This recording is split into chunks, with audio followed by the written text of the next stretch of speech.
Hello friends, welcome to academic পাঠশালা 360। আজকে আমাদের topic ভারতের নদ নদী। ভারতের প্রধান নদ নদী, তাদের উৎপত্তি, গতিপথ, উপনদী ও গুরুত্বপূর্ণ তথ্য সবকিছুই আমরা থিওরি ও গুরুত্বপূর্ণ এমসিকিউর মাধ্যমে সহজভাবে শিখব। তাহলে সময় নষ্ট না করে চলো শুরু করা যাক আজকের প্র্যাকটিস সেশন। দেখো, আজকে আমরা পড়ব ভারতীয় নদ নদী, টোটাল ডিটেলস পড়ব, তারপর সেই থিওরির ওপর কিছু এমসিকিউ দেখে নেব। ওকে, নেক্সট। ভারতের নদী ব্যবস্থার প্রধান বিভাগ। দেখো, আমাদের যে ভারতের নদীগুলোকে প্রধানত দুই ভাগে ভাগ করা যায়। কি এক হচ্ছে গিয়ে হিমালয় নদী, আর একটা হচ্ছে উপদ্বীপীয় নদী। ওকে, হিমালয় নদী কোনগুলো? সিন্ধু, গঙ্গা, ব্রহ্মপুত্র। কারণ কি, এগুলো হিমালয় পর্বত থেকে জেনারেলি তৈরি হয়।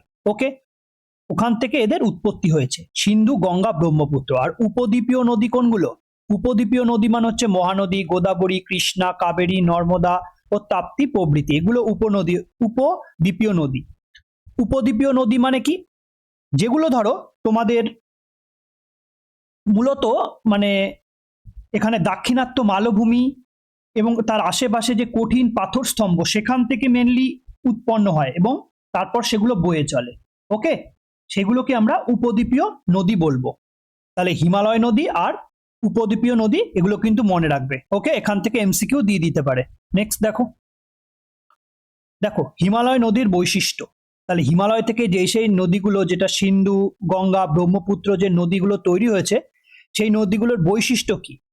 হিমবাহ, বৃষ্টির জল, উভয় উৎস থেকেই জল পায় এরা। ওকে, তাহলে হিমবাহ থেকেও জল পাচ্ছে, আবার বৃষ্টির জল থেকেও এরা জল পাচ্ছে, তাই এগুলো সাধারণত চিরপ্রবাহিনী। ওকে, সারা বছর এইসব নদীতে জল থাকে। দীর্ঘ নদীপথ প্রচুর জল বহন করবে, কারণ কি, বৃষ্টির জল প্লাস হিমবাহ দুই জায়গা থেকেই তো জল পাচ্ছে। সমভূমিতে এসে বদ্বীপ বা বন্যাপ্রবণ অঞ্চল তৈরি করতে পারে। বদ্বীপ তৈরি করে জেনারেলি, এবং বন্যাপ্রবণ অঞ্চলও তৈরি করে। মনে থাকবে তিনটি মেন নদী কি কি? সিন্ধু, গঙ্গা, ব্রহ্মপুত্র, যেটা আমরা দেখলাম। দেখো নেক্সট, দেখো কি আছে। উপদ্বীপীয় নদীর বৈশিষ্ট্য কি? অধিকাংশ নদীর উৎপত্তি পশ্চিমঘাট বা মধ্য ভারতের মালভূমি ও অন্যান্য উচ্চভূমি থেকে। বুঝতে পেরেছো? এই যে পশ্চিমঘাট, তারপর হচ্ছে মধ্য ভারতের মালভূমি এবং অন্যান্য উচ্চভূমি থেকে যেই সব নদীগুলো তৈরি হয়, তাকে কি বলবো আমরা? উপদ্বীপীয় নদী। প্রধানত বৃষ্টি নির্ভর, কারণ এদের তোমার হিমবাহ থেকে জল পায় না। নদীগুলো তুলনামূলকভাবে প্রাচীন এবং উপত্যকা অনেক ক্ষেত্রে প্রশস্ত হয়। ওকে, এগুলো জাস্ট মনে রাখবে। আর অধিকাংশ বড় উপদ্বীপীয় নদী পূর্ব দিকে প্রবাহিত হয়ে বঙ্গোপসাগরে পড়ে। বুঝতে পারলে? বেশিরভাগ নদীগুলো কোথায়? সবই বঙ্গোপসাগরে পড়ছে। মনে থাকবে। নেক্সট স্লাইড কি আছে দেখো। দেখো, দিকের ভিত্তিতে নদীর গতিপথ। ভালো করে থিওরিগুলো করো। হ্যাঁ, থিওরি করলেই মোটামুটি তোমাদের প্রচুর প্রশ্ন মানে কমপ্লিট হয়ে যাবে। এখান থেকে প্রশ্ন আসে যে পশ্চিম বাহিনী নদীগুলো নিচের কোনটি? এইভাবে দিয়ে দেবে, চারটে নদীর নাম দিয়ে দেবে, বলবে নিম্নোক্ত কোনটি পশ্চিম বাহিনী নদী। ওকে, দেখো পশ্চিম বাহিনী নদী কোনগুলো? পশ্চিম বাহিনী নদী হচ্ছে নর্মদা, তাপ্তি, মাহি, সবরমতী। জেনারেলি এই দুখানা কি ভালো করে দেখবে, নর্মদা ও তাপ্তি গুরুত্বপূর্ণ পশ্চিম বাহিনী নদী এবং রিফ্ট ভ্যালি দিয়ে প্রবাহিত হয়। রিফ্ট ভ্যালি মানে কি? ধরো একটা জায়গা আছে, সেই জায়গার এই দুই সাইডটা সরে গেছে, ঠিক আছে? এই সরে যাওয়ার ফলে এই মাঝের অংশটা না নিচু হয়ে যায়, ঠিক আছে? এবার সেই নিচু জায়গা দিয়ে প্রবাহিত হয় এই নর্মদা, তাপ্তি। এই যে নিচু জায়গাটাকে বলা হয় রিফ্ট ভ্যালি। বোঝা গেল? তাহলে সেই জায়গাটা মানে ভূত্বক প্রসারণের ফলে মাঝখানে যে নিচু জায়গা, সেখান দিয়ে কে বয়? নর্মদা ও তাপ্তি। সেই মাঝখানের ওই জায়গাটাকে কি বলা হয়? রিফ্ট ভ্যালি বলা হয়। তাহলে মনে থাকবে। আর পশ্চিম বাহিনী নদী সবসময় আরব সাগরে কি প্রবাহিত, মানে জল সেখানে মিশবে, তাই তো? বোঝা গেল? পশ্চিম বাহিনী নদীগুলো সব কি আরব সাগর রয়েছে এই পাশে, আর এই পাশে কি রয়েছে? এই জায়গাটা বঙ্গোপসাগর, তাই তো? আর এখানে কি আমাদের ভারত মহাসাগর, আর এই জায়গাটা হিমালয়। ওকে, তাহলে এই সব নদীগুলোর জল কোথায় গিয়ে পড়বে? সব আরব সাগরে গিয়ে পড়বে। কোনগুলো? পশ্চিম বাহিনী নদী। এক্সাম্পল কি আছে? নর্মদা, তাপ্তি, মাহি ও সবরমতী। ওকে, নেক্সট দেখো। দেখো, পূর্ব বাহিনী নদীগুলো কোথায় পড়বে? বঙ্গোপসাগরে পড়বে। ওকে, বঙ্গোপসাগরে পড়বে। মনে থাকবে। দেখো কি কি নদী আছে, গঙ্গা, ব্রহ্মপুত্র, মহানদী, গোদাবরী, কৃষ্ণা, কাবেরী, পেন্নার। সব ইম্পর্টেন্ট নদীগুলোই কিন্তু পূর্ব দিকে সব গিয়ে কোথায় পড়ছে, বঙ্গোপসাগরে পড়ছে। বোঝা গেল? তাহলে কি গঙ্গা, ব্রহ্মপুত্র, মহানদী, গোদাবরী, কৃষ্ণা, কাবেরী, পেন্নার। বোঝা গেল? নেক্সট দেখো রিফট ভ্যালি দিয়ে প্রবাহিত ভারতের প্রধান নদী কি কি আছে, যেটা দেখলাম আমরা, কি নর্মদা দেখলাম, তাপ্তি দেখলাম। ওকে, কোথার দিকে নর্মদা, তাপ্তি সব কোন, সব পশ্চিম বাহিনী নদী। একটু আগে আমরা কি দেখলাম, পশ্চিম বাহিনী নদী। পশ্চিম বাহিনী নদীর পতনস্থল কোথায় হবে, আরব সাগর হবে। আর পূর্ব বাহিনী নদীগুলো বঙ্গোপসাগর হবে। বোঝা গেল? তাহলে রিফট ভ্যালি দিয়ে, এটা প্রশ্ন আসবে, রিফট ভ্যালি দিয়ে ভারতের কোন দুটি নদী, মেন ইম্পর্টেন্ট নদী প্রবাহিত হয়? কোন দুটো? নর্মদা ও তাপ্তি। ওকে, বা তাপি। সেটা পশ্চিম দিকে প্রবাহিত হয় এবং আরব সাগরে সেগুলো মিশছে। ওকে, নেক্সট দেখো কি আছে। দেখো পূর্বমুখী নদীগুলো সাধারণত বঙ্গোপসাগরে গিয়ে বদ্বীপ বা ডেল্টা তৈরি করে। হ্যাঁ, মনে থাকবে, পূর্ব দিকে যেই নদীগুলো যায় সেগুলো বঙ্গোপসাগরে গিয়ে বদ্বীপ তৈরি করে। দেখো গঙ্গা, ব্রহ্মপুত্র বিশ্বের অন্যতম বৃহৎ বদ্বীপ অঞ্চল সুন্দরবন তৈরি করেছে। মনে থাকবে, সুন্দরবন তৈরি করেছে কে? গঙ্গা, ব্রহ্মপুত্র মিলে কি করেছে, এই সুন্দরবন ডেল্টা তৈরি করেছে। কোথায়? বঙ্গোপসাগরের আগে। ওকে, বোঝা গেল? নেক্সট গঙ্গা নদী। গঙ্গার প্রধান উৎসধারা হচ্ছে ভাগীরথী। ওকে, উৎসধারা, প্রধান উৎসধারা কি? ভাগীরথী নদী। গঙ্গার সঙ্গে যমুনা সহ বিভিন্ন উপনদী যুক্ত হয়েছে। জাস্ট মনে রাখো, গঙ্গা কোথায় গিয়ে তার পতনস্থল কোথায়? বঙ্গোপসাগরে, যেটা আমরা দেখলাম। কারণ কি, এটা একটা পূর্ব বাহিনী নদী। গঙ্গা, ব্রহ্মপুত্র, মেঘনা নদী ব্যবস্থা মিলিতভাবে বিশাল বদ্বীপ গঠন করেছে, যেটা সুন্দরবন নাম দিয়েছে, কারণ মেঘনাটা বাংলাদেশের আন্ডারে রয়েছে। ওকে, নেক্সট দেখো ব্রহ্মপুত্র। তিব্বতে এর নাম সাংপো বা ইয়ারলুং সাংপো। প্রশ্ন আসে যে সাংপো কার, কোন নদীর নাম? ওকে, বা তিব্বতে ব্রহ্মপুত্রকে কি নামে ডাকা হয়, সাংপো বা ইয়ারলুং সাংপো। ওকে, ভারতে প্রবেশ করার পর এটি ব্রহ্মপুত্র নাম নিয়েছে। অসমের মধ্যে দিয়ে প্রবাহিত হয়ে বাংলাদেশে প্রবেশ করে। প্রশ্নটা আসবে যে ব্রহ্মপুত্র নদী ভারতের কোন রাজ্যের ওপর দিয়ে প্রবাহিত হয়ে বাংলাদেশে প্রবেশ করে? কোন রাজ্য? অসম। বোঝা গেল? পরে গঙ্গা পদ্মা ব্যবস্থার সঙ্গে মিলিত হয়ে বঙ্গোপসাগরের দিকে চলে গেছে, ওখানে গিয়ে তার পতনস্থল এটাই ধরা হয়। ওকে, নেক্সট দেখো কি আছে। দেখো এটা আরেকটা গুরুত্বপূর্ণ প্রশ্ন, একবার আমরা রিভিশন করে নেব। পূর্ব বাহিনী নদী কি পড়লাম? গঙ্গা, ব্রহ্মপুত্র, মহানদী, গোদাবরী, কৃষ্ণা, কাবেরী, পেন্নার। বোঝা গেল? এগুলো সব পূর্ব বাহিনী নদী। আর পশ্চিম বাহিনী নদীগুলো আমরা পড়লাম কি? নর্মদা, তাপ্তি, মাহি, সবরমতী, লুনি। ঠিক আছে, লুনি। কিন্তু এই লুনি নিয়ে একটা মোস্ট ইম্পর্টেন্ট একটা পয়েন্ট আছে, দেখো তো কি। লুনি পশ্চিম বাহিনীর গুরুত্বপূর্ণ নদী, পশ্চিম ভারতের গুরুত্বপূর্ণ নদী। এটি শেষ পর্যন্ত মরু অঞ্চলে বিলীন হয় এবং সরাসরি আরব সাগরে পৌঁছায় না। কারণ দেখো, আমরা কি জানি, পশ্চিম বাহিনী নদীগুলো সব কোথায় তার পতনস্থল? এই আরব সাগর, আরব সাগর, তাই তো।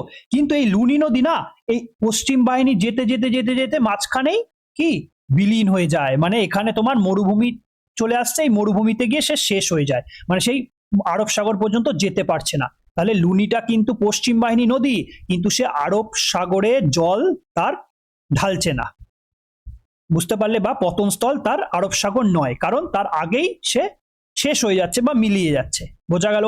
এই স্লাইডটা কিন্তু খুব ইম্পর্টেন্ট, মনে রাখবে। পশ্চিম বাহিনী নদী আর পূর্ব বাহিনী নদী আর পশ্চিম বাহিনী নদী। ওকে, নেক্সট দেখো। দেখো এবার কিছু আমরা একবার রিভিশন করে নেব। দেখো পশ্চিম বাহিনীর প্রধান নদী কি আছে? পশ্চিম বাহিনীর প্রধান নদী নর্মদা ও তাপ্তি, যেগুলো রিফট ভ্যালির মধ্যে দিয়ে যায়। ওকে, বোঝা গেল? কোথায় গিয়ে পতনস্থল কোথায়? আরব সাগর। রিফট ভ্যালি দিয়ে কে কে যায়? এই দেখো নর্মদা ও তাপ্তি নদী। বোঝা গেল? যেগুলো রিফট ভ্যালির মধ্যে দিয়ে যায়। ভারতের দীর্ঘতম উপদ্বীপীয় নদী কোনটা? যেগুলো গোদাবরী, সব থেকে দীর্ঘতম উপদ্বীপীয় নদী। বোঝা গেল? আর গঙ্গা তো তোমার উপদ্বীপীয় নয়, ওটা কি হিমালয় নদী, তাই তো। নেক্সট, দক্ষিণ ভারতের গঙ্গা কাকে বলা হয়? গঙ্গা, গোদাবরীকে দক্ষিণ ভারতের গঙ্গা বলা হয়। আর গঙ্গা ব্রহ্মপুত্রের বিশাল বদ্বীপ কি? সুন্দরবন। ঠিক আছে, এগুলো প্রত্যেকটা কিন্তু প্রশ্ন এসছে, তাই আমি ওয়ান লাইনার হিসাবে এনেছি। অধিকাংশ উপদ্বীপীয় নদী কি হয়? পূর্ব দিকে প্রবাহিত হয়। ওকে, পূর্বমুখী হয়, যেটা আমরা দেখলাম। গিয়ে কি করে? ডেল্টা গঠন করে। যেমন আমাদের গঙ্গা ব্রহ্মপুত্র ডেল্টা গঠন করেছে সুন্দরবন। ওকে, নেক্সট দেখো, পূর্বমুখী নদীর প্রধান পতনস্থল কোথায়? সবাই আমরা জানি বঙ্গোপসাগর। আর পশ্চিম বাহিনী নদীর কোনগুলো আরব সাগরে গিয়ে পতন হয়, মানে পতিত হয়, ঠিক আছে। দেখো, আর হিমালয় নদী সাধারণত চিরপ্রবাহী, কেন? কারণ ওখানে তোমার কিসের জল, হিমবাহের জল প্লাস বৃষ্টির জল দুটোই থাকে, কিন্তু উপদ্বীপীয় নদী প্রধানত বৃষ্টি নির্ভর। ওকে, কারণ ওখানে কি থাকে না, হিমবাহ থেকে জল আসে না, তাই সারা বছর কিন্তু সেখানে যে জল পাওয়া যাবে তার কোনো গ্যারান্টি নেই। ওকে, নেক্সট স্লাইড দেখো। দেখো, আমরা থিওরিটা ভালো করে বুঝলাম, তোমরা আগে থিওরিটা ভালো করে করো, করার পর তারপরে এমসিকিউ গুলো দেখবে। মেনলি থিওরিগুলো যদি তোমরা ঠিকঠাক করতে পারো না, ওখানে তোমাদের অনেক প্রশ্ন হয়ে যাবে, অনেক প্রশ্ন হয়ে যাবে। দেখো, প্রথম প্রশ্ন কি বলেছে, দেবপ্রয়াগে আলকানন্দা নদীর সঙ্গে কোন নদীর মিলনের ফলে আনুষ্ঠানিকভাবে গঙ্গা নদীর উৎপত্তি হয়েছে? মোস্ট ইম্পর্টেন্ট একটা প্রশ্ন। ওকে, কি বলছে, দেবপ্রয়াগে আলকানন্দা নদীর সঙ্গে কোন নদীর মিলনের ফলে আনুষ্ঠানিকভাবে গঙ্গা নদীর উৎপত্তি হয়েছে? মানে তোমাদের জানতে চেয়েছে এই দেবপ্রয়াগের কাছে আলকানন্দা আর কোন নদী মিলিত হয়েছে যার ফলে আমাদের এই গঙ্গা নদী তৈরি হয়েছে। কোনটা হয়ে যাবে উত্তর? উত্তর হয়ে যাবে ভাগীরথী নদী। ওকে, এই দেবপ্রয়াগ যে জায়গাটা আছে সেখানে ভাগীরথী নদী প্লাস হচ্ছে আলকানন্দা নদী মিলিত হয়, তারপরে সেটা গঙ্গা রূপে কি হয়, প্রবাহিত হয়। তাহলে সেই জায়গাটার নাম কি? সেই জায়গাটা কিন্তু দেবপ্রয়াগ। ওকে, কোন কোন নদী? একটা হচ্ছে ভাগীরথী নদী, আর একটা হচ্ছে গিয়ে কি, আলকানন্দা নদী, আর যে মিলিত প্রবাহ সেটাকে কি বলা হয়, গঙ্গা। বোঝা গেল? নেক্সট, উপদ্বীপীয় ভারতের দীর্ঘতম নদী গোদাবরীর উৎপত্তির মূল উৎস নিচের কোনটি? দেখো, আমরা কি দেখলাম একটু আগে, উপদ্বীপীয় ভারতের দীর্ঘতম নদী কোনটা? গোদাবরী। এবার এখানে জানতে চেয়েছে গোদাবরীর উৎপত্তি স্থল কোথায়, বলো। গোদাবরী কোথা থেকে উৎপত্তি হয়েছে? কোথা থেকে উৎপত্তি হয়েছে? কোথায়? ত্রম্বকেশ্বর পাহাড়। ওকে, মনে থাকবে, ত্রম্বকেশ্বর পাহাড় থেকে গোদাবরীর উৎপত্তি হয়েছে। নেক্সট দেখো, তিব্বতে সাংপো নামে পরিচিত নদীটি ভারতে প্রবেশ করার পর কি নাম ধারণ করেছে? বলো, কি নাম ধারণ করেছে? কি নাম হয়ে যাবে? উত্তর হয়ে যাবে ব্রহ্মপুত্র। ওকে, ব্রহ্মপুত্র নাম ধারণ করেছে, সাংপো বা ইয়ারলং সাংপো। দেখো, থিওরিটা যদি মনোযোগ সহকারে করো, এই সব যে প্রিভিয়াস ইয়ারে এসছে বা আসতে পারে এই সব প্রশ্ন তোমাদের ইজিলি হয়ে যাবে। ওকে, তাহলে প্রথমে আগে থিওরিটা ভালো করে বোঝো, তারপরে এমসিকিউ কোশ্চেনগুলো করো। ওকে, নেক্সট দেখো কি আছে। দেখো, নর্মদা ও তাপ্তি নদী বদ্বীপ তৈরি না করে মোহনায় কি গঠন করে? দেখো, প্রশ্ন আছে এটা, নর্মদা ও তাপ্তি নদী বদ্বীপ তৈরি করে না, তারা মোহনায় কি গঠন করে? 4 নম্বর বলো, কি গঠন করে? কি গঠন করে? এস্চুয়ারি বা খাড়ি। বুঝতে পারলে? এস্চুয়ারি বা খাড়ি, খাড়ির ইংরেজিকে বলা হয় এস্চুয়ারি। ওকে, তাহলে খাড়ি গঠন করে। তাহলে প্রশ্ন কিন্তু এটাও কিন্তু পরীক্ষায় এসছে, ঠিক আছে। নেক্সট, বিশ্বের বৃহত্তম নদী দ্বীপ মাজুলি ভারতের কোন রাজ্যে এবং কোন নদীর বুকে অবস্থিত? বহু পরীক্ষায় বহুবার এসছে, ঠিক আছে, এই সব প্রশ্ন কিন্তু গুরুত্বপূর্ণ প্রশ্ন। বিশ্বের বৃহত্তম নদীদ্বীপ মাজুলি ভারতের কোন রাজ্যে এবং কোন নদীর বুকে অবস্থিত? বলো, কোন নদীর বুকে অবস্থিত? কোন নদীর বুকে অবস্থিত? ব্রহ্মপুত্র নদীর ওপর। আর কোন রাজ্যে? আসাম, তাই তো? তাহলে অপশন বি হয়ে যাবে উত্তর। নেক্সট, ভারতের কোন বিখ্যাত নদীটি কর্কটক্রান্তি রেখাকে বা ট্রপিক অফ ক্যান্সার, যাকে কর্কটক্রান্তি রেখা বলা হয়, তাকে 2 বার অতিক্রম করেছে? নিচের কোন নদীটি? বলো, কোন নদীটি কর্কটক্রান্তি রেখাকে 2 বার অতিক্রম করেছে? কোন নদীটি হয়ে যাবে? উত্তর হয়ে যাবে মাহি নদী। ওকে, মাহি নদী কর্কটক্রান্তি রেখা বা ট্রপিক অফ ক্যান্সারকে 2 বার অতিক্রম করেছে। নেক্সট, এশিয়ার অন্যতম প্রাচীন জলবিদ্যুৎ কেন্দ্রের জন্য বিখ্যাত শিব সমুদ্রম জলপ্রপাত, মনে রাখবে, ঠিক আছে, শিব সমুদ্রম জলপ্রপাত কোন নদীর ওপর অবস্থিত? শিব সমুদ্রম জলপ্রপাত কোন নদীর ওপর অবস্থিত, এটাই জানতে চেয়েছে। কোন নদীর ওপর? শিব সমুদ্রম কাভেরী নদীর ওপর। ওকে, অপশন বি হয়ে যাবে উত্তর। নেক্সট, কাবেরি, হ্যাঁ কাবেরি হবে, কাবেরি, ওটা কাভেরি লিখে দিয়েছে, কাবেরি, বেরি, কাবেরি। বোঝা গেল? নেক্সট দেখো, অমরকণ্টক মালভূমি থেকে উৎপন্ন হয়ে উত্তর দিকে প্রবাহিত হয়ে গঙ্গায় মিলিত হওয়া নদীটি কোনটি? মোস্ট ইম্পর্টেন্ট আরেকটা প্রশ্ন। দেখো, প্রতিটা প্রশ্ন কিন্তু ইম্পর্টেন্ট, তোমরা আগে থিওরিটা করো, তারপর প্রশ্নগুলো উত্তর দেওয়ার চেষ্টা করো। অমরকণ্টক মালভূমি থেকে উৎপন্ন হয়ে উত্তর দিকে প্রবাহিত হয়ে গঙ্গার সাথে মিলিত হওয়া নদী কোনটি? বলো, কোনটি? কোন নদীটি উত্তর দিকে প্রবাহিত হয়েছে এবং সেটা কোথা থেকে উৎপন্ন হয়েছে? অমরকণ্টক মালভূমি থেকে, এবং সেটা গঙ্গার সাথে মিলিত হয়েছে। কোন নদীটি বলো? কোন নদীটি? কোন নদীটি? হয়ে যাবে সোন নদী। কোন নদী? সোন নদী। ওকে, নেক্সট।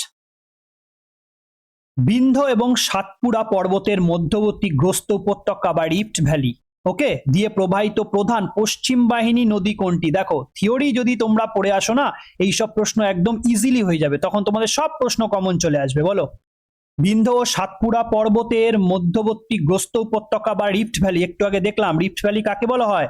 যখন ভূত্বক দু সাইড থেকে সরে যায়, প্রসারণ ঘটে, তখন মাঝের অংশ কি হয়ে যায়? মাঝের অংশ নিচু হয়ে যায়, তখন সেখানটা দিয়ে যে নদী বয়, সেগুলোর মধ্যে দুটো নদী বলে দিয়েছিলাম। এই নিচু জায়গাটাকেই তো রিফট ভ্যালি বলা হয়। এই নিচু জায়গাটা দিয়ে কোন কোন কোন নদী বইছে? পশ্চিম বাহিনী দুটো নদী। কোন কোন দুটো নদী বলো? কোন কোন দুটো নদী? একটা হচ্ছে নর্মদা, একটা হচ্ছে তাপ্তি। তাহলে এখানে আছে নর্মদা, তাই তো, অপশন নাম্বার সি। তাহলে আরেকটা যদি বলে সেটা হচ্ছে তাপ্তি বা তাপি। ওকে, নেক্সট। অন্ধ্রপ্রদেশ ও তেলেঙ্গানার সীমান্তে কৃষ্ণা নদীর ওপর নির্মিত বিখ্যাত বহুমুখী বাঁধটির নাম কি? স্টার মার্কস দিয়ে রাখো, এই প্রশ্নটা রেল এবং ওয়েস্ট বেঙ্গলের বিভিন্ন এক্সামে এসছে। বলো, অন্ধ্রপ্রদেশ ও তেলেঙ্গানার সীমান্তে কৃষ্ণা নদীর ওপর নির্মিত বিখ্যাত বহুমুখী বাঁধটির নাম কি? 10 নম্বর প্রশ্ন। কি বাঁধ? কোনটা? কৃষ্ণা নদীর ওপর কোন বাঁধ তৈরি হয়েছে? নাগার্জুন সাগর বাঁধ। ওকে, অপশন সি হয়ে যাবে উত্তর। নেক্সট দেখো, টেল এবং ওং নদী দুটি ভারতের কোন প্রধান দুটি নদীর উপনদী? এইটাও মনে রাখবে, গুরুত্বপূর্ণ একটা প্রশ্ন। ঠিক আছে, এইসব অড টাইপের তোমার নাম দিয়ে দেবে। ঠিক আছে, প্রশ্নতে দেখো, টেল ও ওং নদী দুটি ভারতের কোন প্রধান নদীর গুরুত্বপূর্ণ উপনদী? বলো, কোন নদীর উপনদী হচ্ছে এই টেল ও ওং? কোন নদী? উত্তর হয়ে যাবে মহানদী। ওকে, মহানদী, অপশন বি হয়ে যাবে উত্তর। নেক্সট, বৈদিক যুগে বিতস্তা এবং গ্রিসদের কাছে হাইদাসপিস নামে পরিচিত নদীটির বর্তমান নাম কি? দেখো, হাইদাসপিসের যুদ্ধ মনে আছে? হাইদাসপিসের যুদ্ধ হয়েছিল, হ্যাঁ, ওই নদীর তীরেই, এবং এটা গ্রিকদের কাছে। আর বৈদিক যুগে তাকে বিতস্তা নাম দেওয়া হয়েছিল। সেই বিতস্তা বলো বা হাইদাসপিস, এই যে এই নদীটাও বলো, তার বর্তমান কি নামে তাকে চিনি আমরা? বলো, কি নামে চিনি? কি নামে চিনি? ঝিলাম। ওকে, অপশন সি হয়ে যাবে উত্তর। নেক্সট, রাজস্থানের পুষ্কর উপত্যকা থেকে উৎপন্ন হয়ে কচ্ছের রণে বিলীন হওয়া ভারতের অন্তর্বাহিনী নদী কোনটি? দেখো, এটাও তোমরা স্লাইড থেকে পেয়ে যাবে, এগুলো কিন্তু প্রিভিয়াস ইয়ারে আসা প্রশ্ন। স্লাইড কমপ্লিট করো, দেখো এইসব প্রশ্ন ইজিলি উত্তর দিয়ে দিতে পারবে, ভাবতেও হবে না। রাজস্থানের পুষ্কর উপত্যকা থেকে উৎপন্ন হয়ে কচ্ছের রণে বিলীন হয়ে যাওয়া ভারতের অন্তর্বাহিনী নদী কোনটি? অন্তর্বাহিনী মানে কি? কোনো মহাসাগরে সেটা পড়ছে না, ভেতরে তৈরি হচ্ছে, ভেতরেই মিলিয়ে যাচ্ছে, তাই অন্তর্বাহিনী নদী বলছে।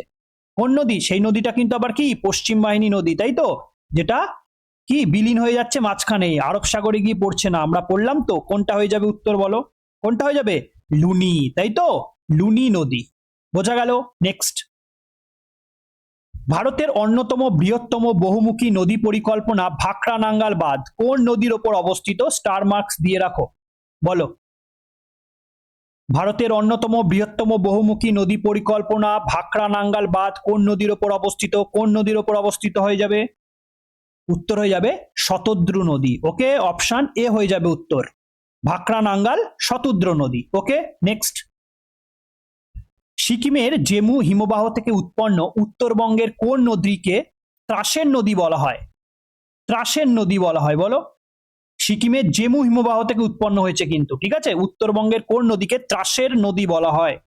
কাকে বলা হয়? বলা হয় তিস্তা নদীকে। ওকে, তিস্তা নদীকে বলা হয় কি? ত্রাসের নদী। কোথা থেকে উৎপন্ন হয়েছে? সিকিমের জেমু হিমবাহ থেকে তিস্তা নদীর উৎপত্তি হয়েছে। ওকে, নেক্সট দেখো, লাদাখ অঞ্চলে প্রবাহিত শোক নদী নিচের কোন প্রধান নদীর একটি ডান তীরের উপনদী? মানে শোক নদী কোন নদীর উপনদী? কোন তীরের? ডান তীরের, বাম তীরের নদী হয় যে, সেটা হচ্ছে ডান তীরের উপনদী। বলো, শোক নদী কোন নদীর উপনদী? বলো, কোন নদীর উপনদী? হয়ে যাবে সিন্ধুর। ওকে, শোক কি? সিন্ধুর ডান তীরের উপনদী। বোঝা গেল? নেক্সট, ভারতের পরিবেশগত ভারসাম্য ও পবিত্রতা রক্ষার্থে গঙ্গা নদীকে কত সালে জাতীয় নদী ঘোষণা করা হয়?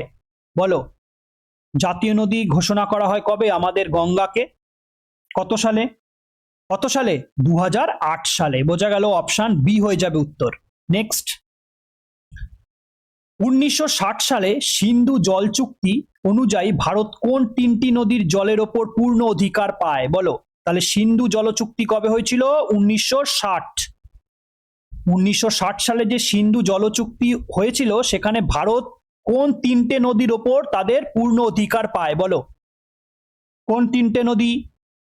উত্তর হয়ে যাবে শতদ্রু, বিপাশা, রাভি। অপশন বি, তাই তো? শতদ্রু, বিপাশা আর রাভি, এই তিনটে নদীর জল ব্যবহার করতে পারবে। কোন চুক্তির মাধ্যমে? সিন্ধু জল চুক্তির মাধ্যমে। কত সালে হয়েছিল? 1960 সালে। বোঝা গেল। নেক্সট, উপদ্বীপীয় ভারতের দ্বিতীয় দীর্ঘতম নদী কৃষ্ণা, তাই তো? উপদ্বীপীয় ভারতের দীর্ঘতম নদী কোনটা বলো তো? গোদাবরী, তাই তো? আর দ্বিতীয় কোনটা? কৃষ্ণা। মনে রাখবে। প্রধান দুটি উপনদী নিচের কোনটি? মানে এটা জানতে চেয়েছে যে কৃষ্ণার উপনদী কোন কোন দুটি, তাই তো? কৃষ্ণার নিচের যে নদীগুলোর নাম দেওয়া আছে সেটা কৃষ্ণার উপনদী নিচের কোন দুটো নদী কৃষ্ণার উপনদী? বলো, কোনটা হয়ে যাবে? বলো, কৃষ্ণার উপনদী কোনটা? তুঙ্গভদ্রা আর ভীমা, তাই তো? অপশন বি হয়ে যাবে উত্তর। নেক্সট, উড়িষ্যায় অবস্থিত পৃথিবীর দীর্ঘতম মাটির বাঁধ হীরাকুদ বাঁধ কোন নদীর ওপর নির্মিত হয়েছে? এটা আমরা আশা করি সবাই জানি, তাই তো? বহু পরীক্ষায় এসছে। বলো, হীরাকুদ বাঁধ কোথায় রয়েছে? প্রথম কথা উড়িষ্যায়। তারপরে বলো কোন নদীর ওপর অবস্থিত? বলো, কোন নদীর ওপর অবস্থিত? উত্তর হয়ে যাবে মহানদী। ওকে, মহানদীর ওপর অবস্থিত। দেখো, আজকে আমাদের যে থিওরি ক্লাসটা করা হলো তার সঙ্গে 20 খানা এমসিকিউ নিয়ে আলোচনা করলাম। তোমরা থিওরি প্লাস এমসিকিউ গুলো ভালো করে দেখো। দেখো, নদী সম্পর্কে তোমাদের প্রচুর প্রশ্ন কালেক্ট হয়ে যাবে।